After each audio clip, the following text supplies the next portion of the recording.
Riley McBride, Hayden Sully, Braylee Williams, Justice Duquesne. Rex Sealer.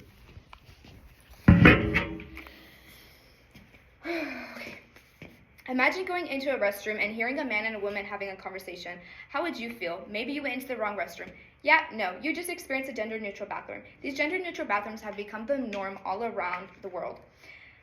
These are created to make a safe place for people to relieve themselves. But wouldn't this cause problems? Will it be good for the communities? I'll be explaining why these gender-neutral bathrooms are good and why they can be, well, not so good. I'm able to speak about this topic as I've done my research and have dealt with this problem firsthand. I will be educating you about how these gender-neutral bathrooms can be a safe place for some, a place parents can feel comfortable enough to take their kids, and how it can affect some people within the communities amongst religious and violent acts. The reason for these restrooms is for safety. Anyone a part of the LGBTQ community can feel safe going into these restrooms. Now imagine restraining how much you eat and drink to avoid these restrooms. It'd feel inhumane, wouldn't it? The feeling's hurtful. You've been defeated. Using the restroom is a human right. We should all get that right. An article written by Paul B. in 2022 discussing gender-neutral bathrooms, issues for youth, explains that a survey taken in Australia shows that 1,407 trans youth aged 14 to 21 found that over 70% of the participants restrain using the restroom because they don't feel comfortable enough. 60% of the participants felt uncomfortable. 30% limited how much they ate or drank in order to restrain from using the restrooms. In the article, it also mentions that 50% of trans adults in the U.S. avoid using the toilets in schools, work, or any public areas because they are afraid to experience harassment and sexual assault in restrooms.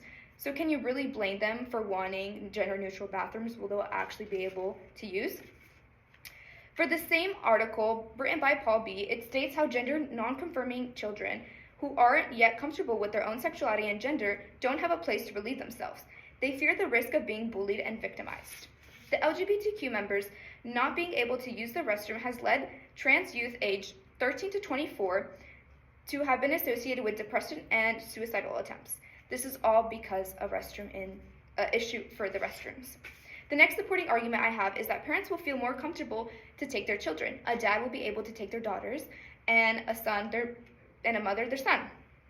In the article written by Marissa Brown in 2022, she had gotten Chronicles of Daddy influencer Mohammed Natito to talk about his experience. Natito stated that he has to take his daughters in the women's restroom, which is a really awkward situation for him because he's a man. So as he's standing there, he gets weird looks, and police called on him for trying to take his daughters to the restroom. His daughters aren't yet of age, 3 and 5, so he's sitting there taking his daughters to the restroom, which causes an issue. He also stated that most places he goes doesn't have gender-neutral bathrooms or family restrooms, so he's stuck going either in the men's restroom, covering his daughter's eyes, or the women's restroom. With all these pros, some people have their own thoughts about these gender-neutral bathrooms in a negative way. My third point is that the gender-neutral bathrooms will cause issues in sexual assault, harassment between the two genders. The main con for these gender-neutral bathrooms is about the speculation about sexual assault, inappropriate encounters, and interactions. In a report written by Joanne Smith in 2023, she goes on to explain a report that was reported by a school administrator, 3 girls being assaulted by 1 boy in the gender-neutral bathrooms in Essex. This was under investigation. There wasn't just that incident. There was also another report talked about by Michael Higgins in an article made in 2023 at Love Public High School. There was an incident with children looking under the stalls and 1 boy exposing his genitalia. Also in that same article, there was a report in Ontario reported this week a 13-year-old boy had been arrested and charged after 2 13-year-old girls found him recording them. My cousin was also a victim of this incident. She was trying to use the restroom in a gender-neutral bathroom in Canada, and as she was getting out, there was a guy recording her. So that was also under investigation, and that man had been arrested, but it still doesn't stop the fact that people will still record you. My last point is that these restrooms go against religious, cultural, and traditional norms. Muslims can't be able to be in mixed gender areas as it goes against their religion, especially a place like bathrooms. They have to perform their rituals before praying. How will they do that if a man is present?